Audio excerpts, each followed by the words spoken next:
4 ፊደላት ዘለዋ አክሮኒም አላትኒ ሰነፍ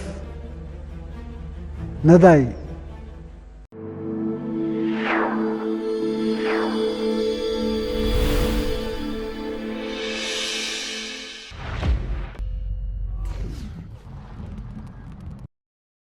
ይህ የኤርትራው ፕሬዝዳንት ኢሳያስ አፈወርቂ በትናንትናው ዕለት የተላለፈውና የ2026ን የፈረንጆቹን አዲስ ዓመት አስመልክቶ ለኤርትራ የአገር ውስጥ መገናኛ ብዙሃን የሰጡት ቃለ ምልልስ ቅንጭብ ነው። የኤርትራው ፕሬዝዳንት ኢሳያስ አፈወርቂ በዚህ ቃለ ምልልሳቸው ካነሷቸው በርካታ ጉዳዮች መካከል ስለ ግዙፏ ጎረቤታቸው ኢትዮጵያ የሰጡት በቁጣ በተስፋ መቁረጥ እንደዚሁም በስላቅ የታጀበ ብዙዎች በዚህ መልኩ የገለጹት ቃለ ምልልስ ነው። ሰነፍ የከሰረ ፈሪና ስግብግብ ኢሳያስ አፈወርቂ በትኩረት አድምጡኝ ስሙኝ ሲሉ ከወደ ኢትዮጵያ መንግስት የተሰነዘረብኝ ላሉት የባህር በር ጥያቄ ወይንም የይገባኛል ሙግት የሰጡት ምላሽ ነው። ወደ ሸገር ታይምስ ቤተሰቦች የዕለቱ የመረጃ ቅኝታችን በእነዚህ ጉዳዮች ዙሪያ የሚያጠነጥን ይሆናል። እንደተለመደው እያደመጣችሁ ነብራችሁን ቆዩ።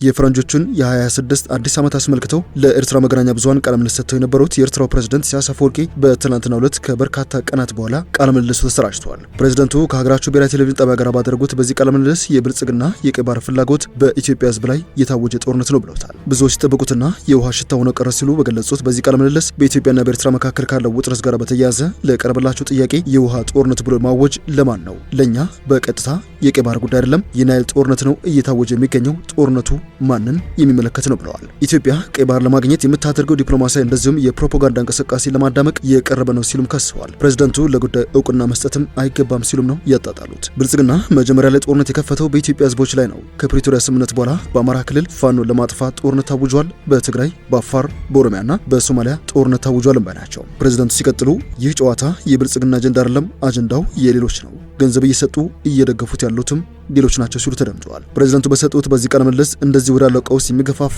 ሰነፍ የከሰረ ፈሪና ስግብግብ ነው በማለት ምን የገለጹት ኢሳያስ ለጦርነት ዝግጅት ወደ ኢትዮጵያ ሰው አልባ አውሮፕላን ወይንም ድሮንና ሌሎች የጦር መሳሪያዎች እየገቡ እንደሆነም ይናገራሉ። ማነው ድሮኖችን እያመጣ ያለው? ከውጪ እነዚህን ሁሉ መሳሪያዎች እየገዛ ያለው ስማን ነው? ይህንን ሁሉ ሴራ በገንዘብ እየደገፈ ያለው ስማን ነው? ገንዘቡስ ከየት ነው እየመጣ ያለው ሲሉም ፕሬዝዳንቱ ተናግረዋል። ኢሳያስ አፈወርቂ በየ6 ወሩ ቃለ ምልልሱን ላደረጉላቸው ጋዜጠኞች ጊዜያችሁን አታባክኑ፣ እንደዚህ ያለ ነገር በሚዲያችን መጠቀስም የለበትም ሲሉ በቁጣም በተግሳጽም መልክ ሲናገሩ ይደመጣሉ። ኢሳያስ አክለውም ጦርነቱ ከተከፈተብን ግን ማንም መብታችን እንዲያስጠብቅ አንጠይቅም፣ ወደ ውሸት ጠረጴዛቸው መጋበዝም የለብንም ሲሉ ተደምጠዋል። በኢትዮጵያና በኤርትራ መካከል ያለው ግንኙነት ከጊዜ ወደ ጊዜ እየሻከረ ከመምጣቱ ባሻገር የጦርነት ስጋትም ሲስተጋባ ቆይቷል። በተለይም ከፕሪቶሪያ ስምምነት ወደ የጠለሸው የሁለቱ ሀገራት ግንኙነት ኢትዮጵያ የባህር በር ጥያቄ ጋር በተያያዘ ውጥረት ሰፍኖበታል። የኤርትራው ፕሬዝዳንት ኢሳያስ ከብሔራዊ ቴሌቪዥን ጣቢያ ጋር በሚያደርጉት ቃለ ምልልስ እንደዚሁም የማስታወቂያ ሚኒስትራቸው የማነ ገብረ መስቀል በማህበራዊ ሚዲያ በተለይም በኤክስ ገጻቸው በሚወጧቸው ጽሁፎች ገዢው ፓርቲ ብልጽግናን ሲሸነቁጡ የመጀመሪያቸው አይደለም። ፕሬዝዳንት ኢሳያስ አፈወርቂ ከጠቅላይ ሚኒስትር አብይ አህመድ ጋር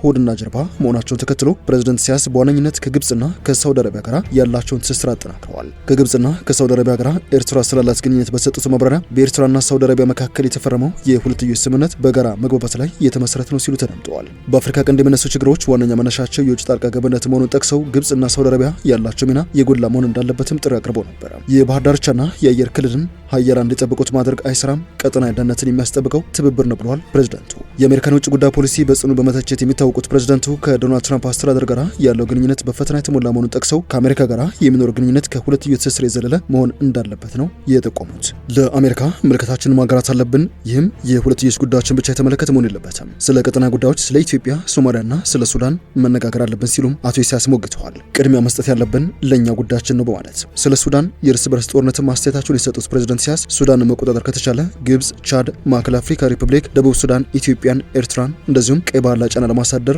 የተባበሩት አረብ ኤሚሬቶች የውክልና ጦርነትን በማለት ነው የወነጀሉት የከሰሱት። የሱዳን ጦር ሊመሰገንና ሊደገፍ ይገባል ሲሉም እንደ ደቡብ ሱዳን ያለ ዕጣ ፈንታ ሱዳን እንዳይገጥማት መጠንቀቅ እንደሚያስፈልግም ይናገራሉ። ግብጽ የሱዳንን የእርስ በርስ ጦርነት ለማስቆም የጀመረችው የጎረቤት ሀገራት ውይይት ጥሩ ጅማሮ ቢሆንም ድንገት መቋረጡንም ይናገራሉ። የሱዳን ጦር ሊደገፍ ይገባል፣ ተገዳዳሪዎቹ ላደረሱት ሞትና ቀውስ ተጠያቂ መሆን አለባቸው። የሱዳንን ሰላምና መረጋጋት እንደዚሁም እድገት ማረጋገጥ የሁላችንም ፍላጎት ነው። ለሱዳኖች ብቻ ብለን ሳይሆን ለህሊናችን ስንል ስንል የምናደርግ ነው በማለት ነው የተናገሩት። ከኢትዮጵያ ጋር መካሳቸውን የቀጠሉት ፕሬዝዳንት በሌላ ጎን ግን በዙሪያቸው ካሉ ሀገራት ጋር ያላቸውን ግንኙነት አጠናክረዋል። በሁለት ወራት ውስጥ ወደ ግብጽ፣ ሱዳንና ሳውዲ አረቢያ መጓዛቸውም አይዘነጋም። በተለይ ጠቅላይ ሚኒስትር አብይ አህመድ የኢትዮጵያን የባህር በር የማግኘት ጥያቄን አጥብቀው ማንሳታቸው በኤርትራ በኩል ስጋት ከመፍጠሩ ባሻገር በሁለቱ ሀገራት መካከል ዳግም ጦርነት ሊቀሰቀስ ይችላል የሚል ስጋትን ፈጥረዋል። በአካባቢያቸው ያለውን ተጽዕኖ ለማጠናከር ከተለያዩ ሀገራትና ወገኖች ጋር ትብብራቸውን እያጠናከሩ ያሉት ሳውዲ አረቢያና የተባበሩት አረብ ኤምሬቶች ፉክክር ለፕሬዝዳንት ኢሳያስ ጉብኝት ምክንያት ሊሆን እንደሚችል ተንታኞች ጠቁመዋል። እንደ ቢቢሲ ዘገባ ፕሬዝዳንቱ ከሱዳን ጦር ኃይሎች አዛዥ ጀነራል አብደል ፈታህ አልቡርሃን በተደረገላቸው ግብዣም ወደ ሱዳን አቅንቶ ነበር። በጀነራል ሐምዳን ዳጋሎ ከሚመራው ፈጥኖ ደራሽ ኃይል ጋር እየተፋለሙ ያሉት ጀነራል አልቡርሃን በታላቁ የኢትዮጵያ ህዳሴ ግድብ ምክንያት ከግብጽ ጋር ወግነው ኢትዮጵያን ይቃወማሉ። እየተካሄደ ባለው የእርስ በርስ ጦርነት ውስጥ ፈጥኖ ደራሽ ኃይሉን ትደግፋለች ከምትባለው የተባበሩት አረብ ኤምሬቶች ጋር ኢትዮጵያ ባላት ወዳጅነት ምክንያትም ደስተኛ አይደሉም። ኤርትራ ከኢትዮጵያ ጋር ያላት ግንኙነት ከተበላሸ በኋላ ፕሬዝዳንት ኢሳያስ በታላቁ ህዳሴ ግድብ ምክንያት ከኢትዮጵያ ጋር ከምትወዛገበው ግብጽ ጋር ወዳጅነታቸውን አጠናክረዋል። በተደጋጋሚ ወደ ግብጽ ከማቅናታቸው በተጨማሪ ፕሬዝዳንት አብደል ፈታህ አልሲሲም ወደ አስመራ ሄደው ሶማሊያን የጨመረ የኢትዮጵያ ተቀናቃይ ትብብር መመስረታቸው የሚታወስ ነው። ወደ ሸገር ታይምስ ቤተሰቦች የዕለቱ የመረጃ ጥንቅራችን እንደቀጠለ ነው። ፕሬዝዳንት ኢሳያስ አፈወርቂ ከጥቂት ቀናት በፊት ከጠባው የፈረንጆቹ 2026 እስከ 2030 ያለውን ብሔራዊ ፍኖተ ካርታቸውን ይፋ አድርገዋል። ፕሬዝዳንት ኢሳያስ አፈወርቂ ለረጅም ዘመናት በስልጣን ላይ ለመቆየት ህልሙም ቁርጠኝነቱም እንዳላቸውም በዚህ ፍኖተ ካርታቸው አስታከው መልእክት አስተላልፈዋል። በዚሁ ቃለ ምልልስ ለቀጣዮቹ 5 ዓመታት የምትከተለውን ስትራቴጂካዊ ልማት እቅድ ያብራሩ ሲሆን በሌላ በኩል በአፍሪካ ቀንድ እየታየ ባለው ጂኦፖለቲካ ውጥረት ዙሪያ ጠንከር ያለ መልእክትም ነበረ ያስተላለፉት። ፕሬዝዳንቱ በዚህ ንግግራቸው መጀመሪያ ላይ በዩናይትድ ስቴትስ ወይም በአሜሪካ የሚመራው አንድ ዋልታ ወይንም ዩኒፖላር ያለ መስራት እያበቃለት ነው ሲሉ በድጋሚ ይሞግታሉ። ዋሽንግተን ያለባት የ36 ትሪሊዮን ዶላር ዕዳ በዚህ ሀገር ውስጥ ያለው የፖለቲካ ክፍፍል የምዕራባውያን የበላይነት ማብቂያ ምልክቶች መሆናቸውን ኢሳያስ ይናገራሉ። የአፍሪካ ሀገራት ይህንን የሽግግር ወቅት በመጠቀም ሉዓላዊ ተቋማትን መገንባት እንዳለባቸውና ዘመናዊ ባርነት ካሉት የውጭ እርዳታ ጥገኝነት መውጣት እንደሚገባቸው አሳስበዋል። በኤርትራ አንድም የተቋም ሆነ የዲሞክራሲያዊ ግንባታ ምልክት አላሳዩም በሚል ለበርካታ ዓመታት የሚወነጀሉትና አምባገነን የሚል ቅጥያ ስም ያላቸው ኢሳያስ አፈወርቂ ከአዲስ አበባ ጋር እየተባባሰ የመጣውን ግንኙነት አስመልክቶ ኢሳያስ አፈወርቂ በቅርብ የሚሰማው የባህር በር ሉዓላዊ ባለቤትነት ንግግር በውጭ ያሎች የሚገፋ ጂኦፖለቲካዊ ሴራ ነው በማለት ነው ውድቅ ያደረጉት። ኤርትራ በዚህ ሰዓት በሀገር ውስጥ ከሚገኘው ዜጋዋ በውጭ የሚገኘው ዜጋዋ ከጥቂት ዓመታት በኋላ እየጨመረ ይሄዳል በሚል የምትገለጽ ሀገር ነች። በህጋዊና በህገወጥ መልኩ በተለያዩ ዓለም ተበትኖ የሚኖረው የኤርትራ ዲያስፖራ የኢሳያስ አፈወርቂ ደጋፊና የኢሳያስ አፈወርቂ ተቃዋሚ በሚል ለሁለት ተከፍሎ ድብድብና ብጥብጥ ውስጥ እስከ መግባትም የደረሰበት ጊዜ እጅግ በርካታ ነው። ኢሳያስ አፈወርቂ ስለ ኤርትራ ዲያስፖራ ይናገራሉ። ዲያስፖራው በማዕድን በግብርና በኢንዱስትሪ ዘርፎች በቀላሉ መሳተፍ እንዲችል ዲጂታል የመረጃ ቋት ወይንም ዳታቤዝ የተዘጋጀ ነው ሲሉ የተናገሩ ሲሆን መንግስታቸው በኤነርጂ በምግብ ዋስትና በሰው ኃይል ልማት ላይ ያተኮረ ትልቅ እቅድ ይፋ አድርጓል። በመጀመሪያው ምዕራፍም 12 አነስተኛ የኤሌክትሪክ ፍርግርጎችን በመጠቀም ጭምር 360 ሜጋዋት ኃይል ለማመንጨት የታቀደ ነው። በመጀመሪያው ምዕራፍም የኤሌክትሪክ የጂኦተርማል እንደዚሁም የኒውክሌር ኃይል ማመንጨት እንደታሰበ ይፋ አድርገዋል። ስለ ጎረቤት ሀገራት ፖለቲካ፣ ስለ ጦርነት በማውራት የሚታወቁት ፕሬዝዳንት ኢሳያስ አፈወርቂ በሀገር ውስጥ መንግስታቸው ለማከናወን ስላቀዳቸው ልማት ግን ከብዙ በጥቂቱ ሲናገሩ ተደምጠዋል። መንግስታቸው በኤርትራ ለማከናወን ካቀዳቸው የልማት ዘርፎች ባለፈ ቀጠናዊ ትስስር አስፈላጊ ቢሆንም ይህ መሰረት ሊኖረው የሚገባው በቅን ልቦና እንጂ በተንኮል መሆን የለበትም ሲሉ ሞግተዋል። ዋናው አጀንዳችን የቀጠናውን ሰላምና ደህንነት ማስጠበቅ ነው። የኢትዮጵያን ሕዝብ ወደማይረባ ጦርነት ውስጥ አታስገቡት፣ ትኩረታቸውን እውነተኛ ችግሮቻቸውን በመፍታት ላይ አድርጉ ሲሉም ወደ 4 ኪሎ መልእክታቸውን ወርደዋል። ገዢውን ብልጽግና ፓርቲ ሲተቹም ፓርቲው አጋርነት ሳይሆን የበላይነት ይፈልጋል የሚል እንድምታ ያለው ንግግር አሰምተዋል። ምንም እንኳን የብልጽግና ፓርቲ መደመርና ብሔራዊ አንድነት በሚሉ መፈክሮች ቢነሳም ፕሬዝዳንቱ ግን ፓርቲው አሁንም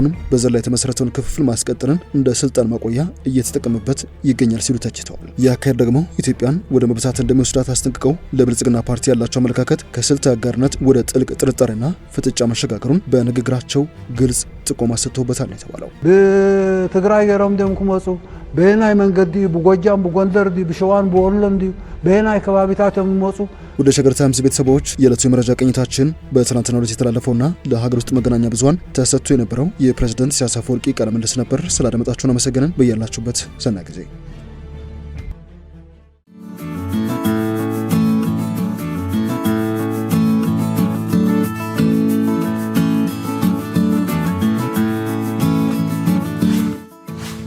ሸገር ታይምስ ሚዲያን ሰብስክራይብ በማድረግና ደወሉን በመጫን ይከተሉን።